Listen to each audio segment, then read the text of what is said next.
This is episode 71.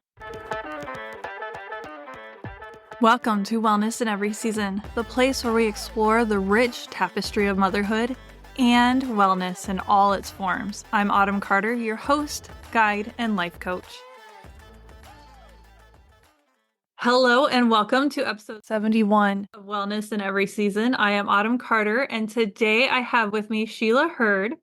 She is known as a Momma Warrior, and she has an amazing story to tell. So I am excited to dive in, and I'm even sneaking her in between others that I'm interviewing, just because I'm very excited for what she has to talk about. It's something that I am passionate about, but has not touched me personally like it has her.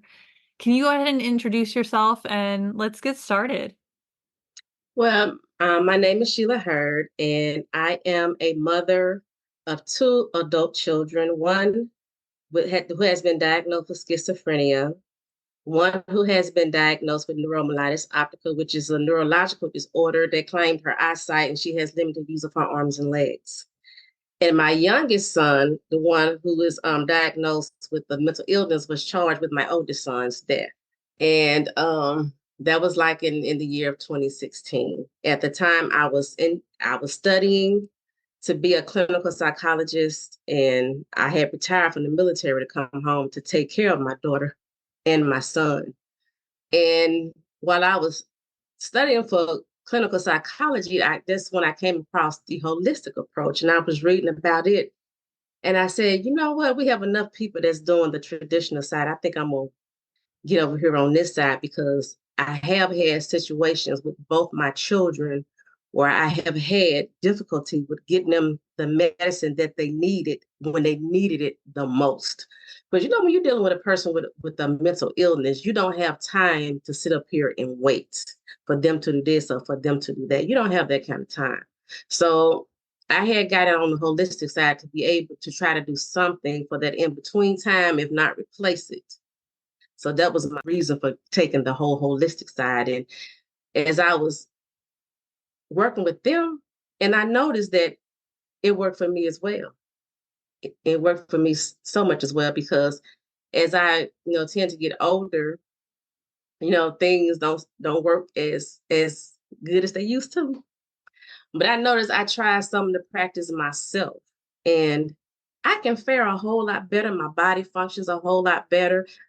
It's such an overwhelming feeling. It is. It helps me to deal with my kids, especially with my son, because you just don't know what kind of day you're going to have. And it just helps you to have that peace when you can center yourself and you can find yourself. I'm telling you, you can find that peace in the midst of any kind of storm. Because when my son had died, I was already on that path, because I'm very spiritual. I'm very spiritual. And people would tell me, you are so strong. And I just have to tell them, you just don't understand the path on which I stand. You don't understand the foundation on which I stand. It is so vital for me, and it works for me. So I tell anybody, if you are going through in your life, doing whatever in your life, and whatever that you find is that place, that space for you, and it is not benefiting you in every area of your life, I will invite you to try something else. Try something else, because I guarantee you it's something else out there that will work for you, because everybody is different. Everybody, that's one of the things I have learned with dealing with nutrition. Everybody is different. What works for you may not work for me, because everybody's body is different. And we have to understand the best ways for us to take care of our own body. It's not based on what somebody else tells us, or what somebody else is doing, or what somebody else has. We have to discern a lot of things for ourselves. And when we can do that, walking in our own shoes instead of trying to put on somebody else's shoes is not going to fit no way. Your life could be so much better. You can find, when you can find that inner peace, I tell you, there's nothing else better than having that inner peace for yourself. Because even though my son died, I have these two children with disabilities, and I've had trials and troubles through it all. But at the end of the day, no, I cannot lose Sheila. I cannot afford to lose Sheila. That's one thing I will not do, is lose Sheila. I think that's so important because there's so many women that when their children are grown and no longer need them, or even let's back up to when they're all in school full time for the first time, they realize they don't know who they are. They haven't taken that chance. And Yep. it can be very debilitating. That can be the time when you're going on medication, antidepressants, or if you are on the journey already, like it sounds like you already were, it makes that healing so much easier. It makes you in tune with yourself. And that's where my passion lies in coaching, is helping moms there. So let me clarifying questions here. So it was your youngest who killed your oldest. Well, So I'm not gonna say kill because they were struggling over the gun. Because it was my son that died gun because his best friend had died that Monday, and I had heard the one who had killed him was looking for him. So I don't know. So I just I'm not even gonna worry about that part. So it was his gun, and they got to struggling and tussling, and the gun did go off. okay. So there was some kind of mental breakdown and there was a struggle over a gun and the gun went Well, off. he already had a mental breakdown. I had already had tried to have him picked up, but they had canceled the order and didn't tell me. I was sitting up and looking for them to come pick them up, and one of the officers said, "But they had called and canceled." I said, "How did they call and cancel the order?" I mean, it's just crazy. And this is when I was contacted about this. We were talking about how with the healthcare system, it's very broken, especially with mental health, Oh yes, yes. because we have this catch-22 going on because back in the 60s and even earlier, so many people were institutionalized that should not have been. And we tend to, as a human race, we pendulum from one extreme to the other. So we went from way too many people institutionalized for way too long, against their will, everything here, to now we have people who need help. And there's a fine line here, need help forced on them. Because Yeah, I if understand what you're saying exactly. Because my son, he have they told my son, if you feel like you want to come back, you can come back. So he felt like he needed to go back. They wouldn't take him back. If he's not trying to kill himself or kill somebody else, they're pretty much not going to take him. And it's a shame it takes that because as long as they go without their medication, they're going to get worse. See, and that's depending them on the needing the mental help. health problem, they can have a hard time remembering to take their medication. It's not just elderly who forget to take medication, it's also people with mental health disorders. Or, hey, I've forgotten to take my medicine. I'm not one who And normally then takes a it, so lot I'm of on times too, a antibiotics. lot of times they don't like how the medication makes them feel too. Right. Because it makes them feel But so see, different. as I've been researching, because I'm still going to school for a doctorate in natural integrative medicine, I have learned that even with the mental illness, everything is going to end up coming back to the gut. Everything's going to end up coming back to the gut because you got to feed those cells the proper nutrients. Because if those cells are not getting what they need, your body is not going to act right. But guess what? Your brain, that's the second gut. That's the second gut. And it's all going to come. That's why I do the nutrition. That's why I do the meditation. That's why I do the breath work. Because I had my son meditating one time and he said it helped him. He really did. I said, how'd you sleep last night? He said, I did. I slept good because I had put some essential oil in his room. Just, how'd you sleep last night? He said, I slept good. When I told him to meditate and he did it, he said it helped him. But yeah, I got to do something to keep him doing that. But it really does help. Because like when my son is not on medication and he leave the house, that's hard. Because I know you got some parents who don't know where their loved one is that has schizophrenia. And I feel for them, I do. So when my son leave out that door, I just pray to God and I go to bed. And he comes back through that door every time. But I have to do that every time he leave out that door. Every time. So, for those who are struggling in your past shoes, what advice would you give to them? And then after that, can you tell us a little bit about the journey that you've been on, the parts that you want other people to think about and maybe mirror for themselves? One of the things I always say is, see, Christ is my foundation. Because I tell you, if it wasn't for Christ, I don't know really know where I would be. Because I tell you, because your family members are not going to be there because they don't want to fool with. They do not want to fool with your loved one. They don't want to deal with that. So you are left by yourself, them, when you call the professionals to come, because he had put all my tires on flat one time and locked me out the house. So I called the police and they wouldn't take them. They would not take them. So I just said, okay. So, you have to find that peace within yourself. And not only that, you have to understand that their life is not your life. And you cannot feel guilty for feeling, happy or feeling good about something in your life, because that is not your life. Because I'm going to tell you, whenever they are not on medication, there is really not a whole lot you really can do for them, but really just to pray and put it in God's hand. And I'm not going to lie, I lied sometimes to get him where he needed to be. I had to lie to get him there. I did. I had to lie to get him there. And he'll go there, he'll be there for this. But this how he is now. He do not want to be without his medicine. Because you want to know why? Because he's scared to go to jail. Because he said, I said, well, you gotta go take a shot tomorrow. I ain't going. I said, all right. And not going by my, he said, all right, I'm going. Because he don't want to have to keep going through that process. But see, when he get on his medicine, we have that conversation. Now you see what happens when you don't be on your medication. And he can tell the difference. Because he'll tell me that he can tell, because sometimes he'll tell me, it's time to go take my medicine. Yes, it's getting close to time for you to go. He can tell that. They can tell that. And then a lot of times too, they can tell when people don't want to deal with them. That stigmatism that people put on them, they are hurt by that. So I try to instill in him, you got to be your own person. You can't let their problem become your problem. You got no problems of your own. And then even with me as a caregiver, I said, no, don't mess with my baby. I know my other son is going. A lot of people say all the time, how you still up? Because I know my child. I know the state that he's in. And if my other son was alive today, he would tell you, leave my brother alone. He would tell you that. That's what I always say. When they are on their medication, have that conversation with them. Take them through the process that they go through when they don't be on their medication. Because I was listening to a TED talk and he was saying, a lot of times a lot of people don't like to talk to them. They just like to dismiss whatever they be saying, but you have to understand what they are saying is real to them.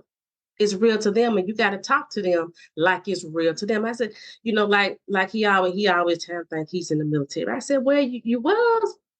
I said, I was in the military too. That is very hard. You got to play on them sometime, and they'll try to play on you too. Now, don't get it twisted. Now you got to know your loved one, because they'll try to get over on you too. Like I always said, but you have got to get into a place yourself. You got to get your proper rest. You got to eat correctly. You got to take care of yourself, because you cannot take care of your loved one if you don't take care of yourself. Because I guarantee you, they're gonna need you. Because I hear so many sometimes say they want to give up. And I asked them, I said, do you really know what that means? Because you talking about giving up on them, that might be the death of them. Can you handle that? I said, they don't been a thought about that. I said, So much of what you're saying works for moms in general, that I hope that there aren't people that are dismissing this like, oh, this isn't for me, because there's so many pieces in here that work for moms in general, no matter what type of child they have, no matter yeah. what type of struggles are there with raising children. You And know what I always say though? I always say, what you're going through, okay, what you have already been through, what's the alternative? This actually, what is the alternative? You have to do something different. Because what you've been doing is not working. You already know help is not coming.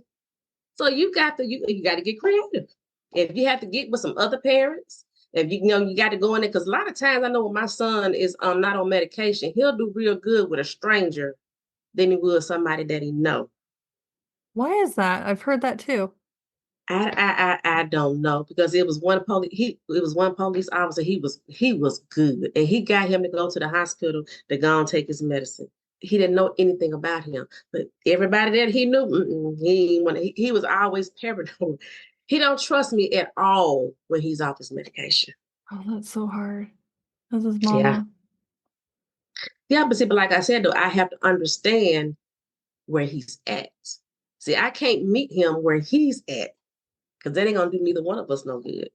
Just like everybody else want to, write him off and do this and do that, but that's not going to benefit him. That's not going to do him any good. Trust me when I say it takes a lot of prayer. It takes a lot of prayer. It takes Jesus. I'm just gonna say it does. It does. Because I tell you, when you don't have nobody, nobody's there coming, you ain't got no help over here, and it's just you. What's the alternative? Try something different. And I tried something different, and it works for me. Hey, you just have to find what works for you. That's all I can say. So keep trying until you find what works. And when it stops Yeah, if that's working, keep yes, trying again. yes. Yes, yes. Like I try to, I'm trying right now, but he needs to eat. He needs to eat more healthier. He said that. I was shocked. He said that though. I said, okay, that's something that I can build on. You just have to throw it in there a little bit at a time, because he ain't gonna remember probably. He probably don't even remember saying it though. But I just got to keep it in his head, and just kind of throw it in there. Yeah, you got to kind of be a little sneaky too. Yeah. I throw vegetables in our kids' smoothie. I love when they're like, I don't like this. Like, if you only knew what you're drinking each day. Now he likes smoothies. He likes smoothies. Because what we're not understanding is a lot of this stuff that we put in our food. I mean, a lot of this stuff that we put in our bodies is not good for our bodies. It's breaking our bodies down. Like sugar is a death trap. Sugar is really a death trap. What happens is it's just like a car. If you don't put oil in your car, it's not gonna run. If you put transmission fluid in there where the oil goes, guess what? It's not going to run. Your body is the same way. When you keep on putting all this junk in here, putting all this junk in here, now you have a toxic overload, and now your cells is not working like it's supposed to. Now you symptoms is going to start. But see, we have to learn how to pay attention to our bodies. Just like with him, I know right now he keep turning the TV up real loud. I said, you got fluid back in your ears again, don't you? He said, yeah. I said, okay, you make an appointment, go to the doctor. You got to pay attention.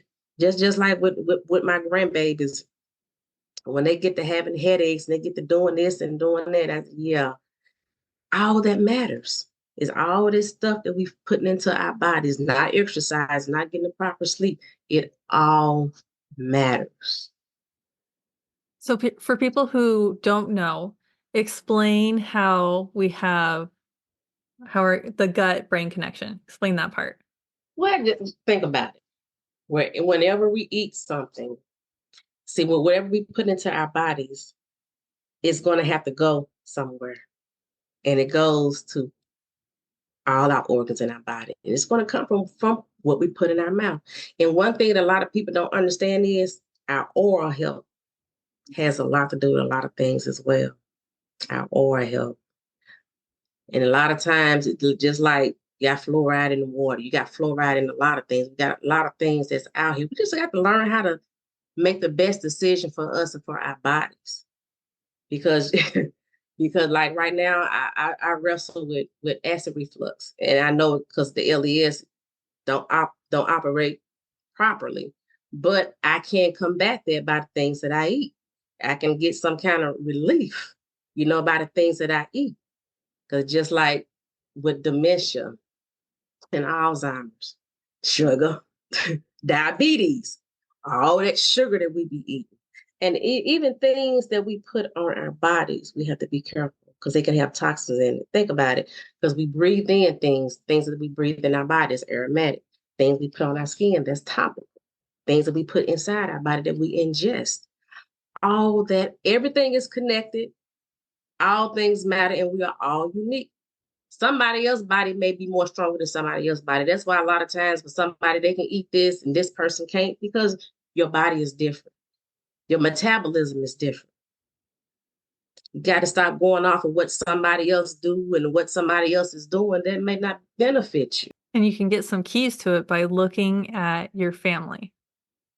What Yeah. things are they more prone to have maybe indigestion on? Okay, well, it might be the same for Well, you because of it just family all history. depends. It just all depends. It just all depends on your body. And it's not from one particular thing, more than likely. It's not going to be from just one particular thing, because one particular thing can be the cause of all these things, that all these symptoms that you're having now. That you may have an inflammation, but inflammation, you're gonna have fever, you may have aches and pains. It has more than one symptom, but it always going to go back to this one thing right here. And most of the time, it's either going to be bacterial, it's either going to be inflammation or genetics. Most of the time, all three, or two out of the three. It's never one simple thing. That's why every time you go to the doctor, you take medicine, you get a little bit better, but you have to end up going back for the same thing, because it's not targeting the root cause. Sometimes it makes more problems than less. Yeah. It's not targeting the root cause, and that's where the problem comes in. And that's one of the things that we do. We try to target the root cause. And it may take a little bit to get to the root cause, to find out what the root cause is. I mean, you just don't never know. That's why you just can't just give a diagnosis. Just because this person got schizophrenia and this person got schizophrenia, that don't mean the same medicine is gonna work for both of them. And that's what they do. If you say you got this right here, somebody just gonna give you this medication. But there are so many other factors that come into play. Have Somebody else you may eat noticed? healthy. They may eat healthy. This person over here may not. I mean, you just don't know. This person may be allergic to something. This person may not. You just don't know. That's why it's individualized. And I've noticed Each that person. depending on different health, different with schizophrenia, for example, I only studied it a little bit. I know you studied it so much more and up close, but for some of these people, they are deficient in certain nutrients, which is what you alluded to earlier. So Mm-hmm.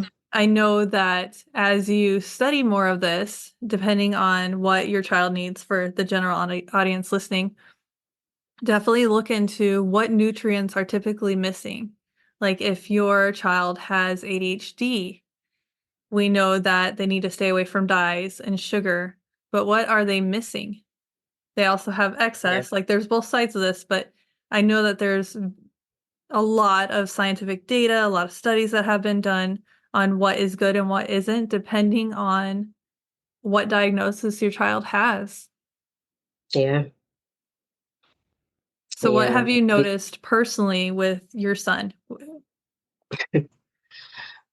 What I noticed with him is that, I don't know. Sometimes I wonder, did he really need his medication? And yeah, he really do need his medication.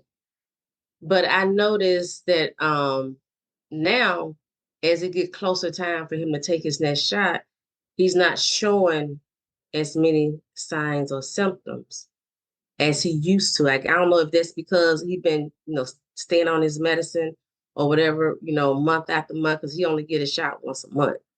But I noticed with my son though that he needs something to do. When he's doing something, he's a lot better.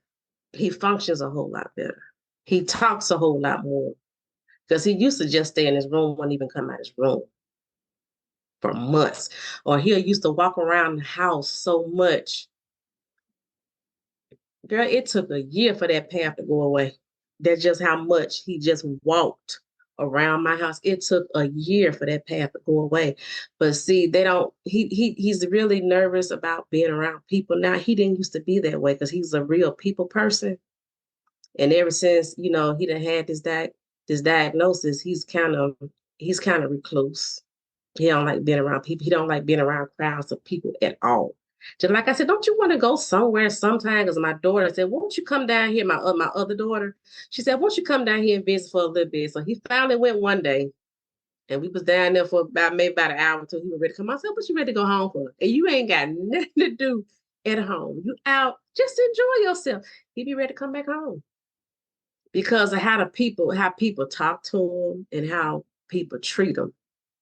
And just like he had a job, and he lost his job one time because that was on his record. He wasn't charged with it. I mean, he was charged with it, but he wasn't indicted.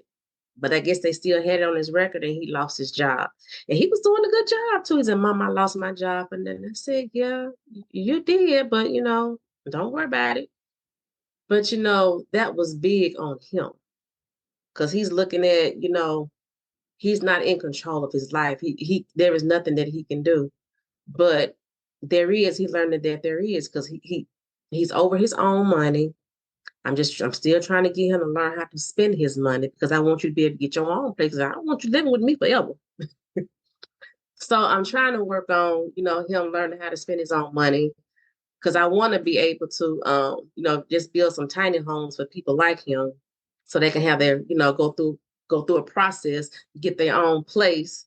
And I want to have my own like herb garden and stuff, and let them work it. So they can, they can have a job that they can enjoy and that they like, they can talk with other people, because a lot of times when he's, working a job, he said people just call him crazy because he do walk and talk to himself a lot. I said, well, you do talk to yourself a lot.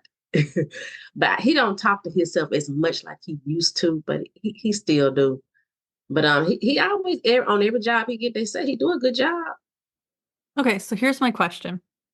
What advice would you give to people who come in contact with your son? What would you like to see be different? Just to look at him as a human being, and not like somebody that has a condition, because this is not something that he brought on himself. I mean, schizophrenia, they don't know what causes schizophrenia. I believe that somebody had put something in his drink, because somebody had mentioned that to me during that time. I'm like, why would you say somebody else did that unless you saw them, or unless you did it? So that just didn't make sense to me. But I don't have time to worry about all that, because he has this now. So that's what's most important now. And he has this, regardless to what the system will do and won't do, that's irrelevant. I still got to be able to do something to be able to combat that. So that's what I'm working on. So see him as a human being. Yeah, And see him as a human being. if they And feel remember that nervous he has around, feelings. He has feelings. Yes, and he has feelings. and I know that for some people it can be hard to tell the difference, which doesn't matter, between they fried their brain on drugs and their schizophrenia. They're still a person. Yeah. But what would you say to That's people still a who human being. are judging in that way and Well, wondering? you will not know until you don't walk in those shoes. Because that's just like when the incident happened with my son. It was some people that was saying, they were sitting up there talking about, well, where was their mother? How did she raise them? That didn't have anything to do with it. My son had a mental illness. They didn't even know he had a mental illness. So you pass in judgment on something you don't even know nothing about. Get the facts first. Get the facts. I know That that just like right now, you got a lot of people that's in jail now. No, that's mentally ill. But you got some of them also too now that they can't even get their medicine. From my understanding now, you got some people, it's hard for them to even get the Medicaid to be able to get their medicine.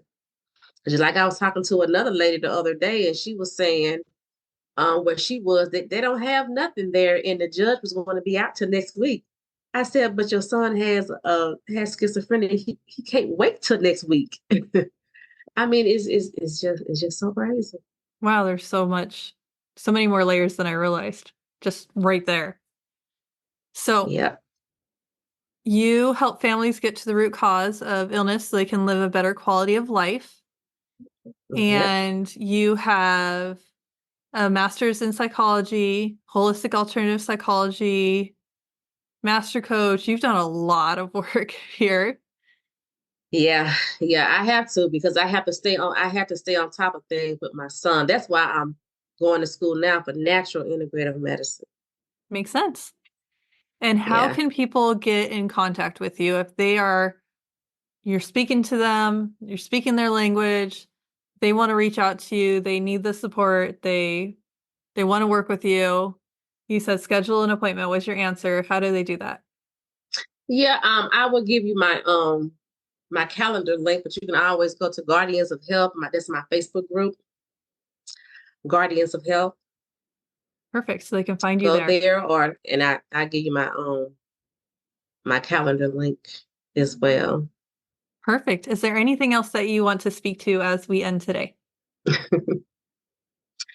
Life is meant to be embraced.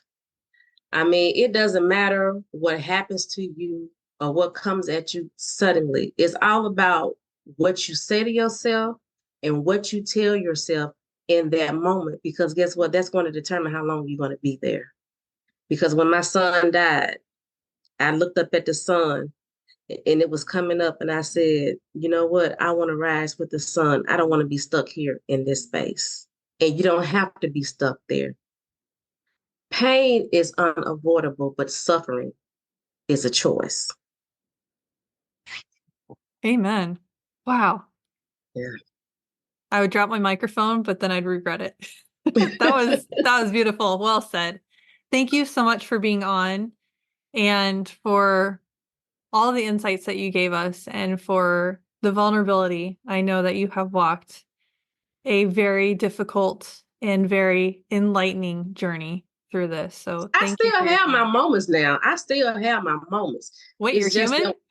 yeah, because see, when I have those moments, see, I know what to do when I have those moments. And by the end of the day, I'm good.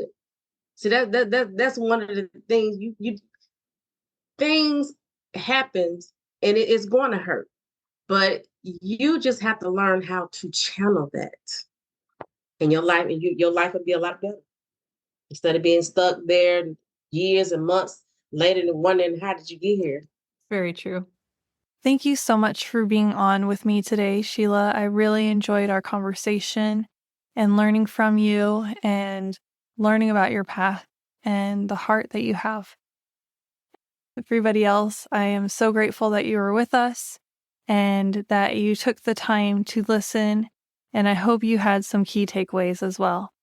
Thank you so much, and I will see you next week.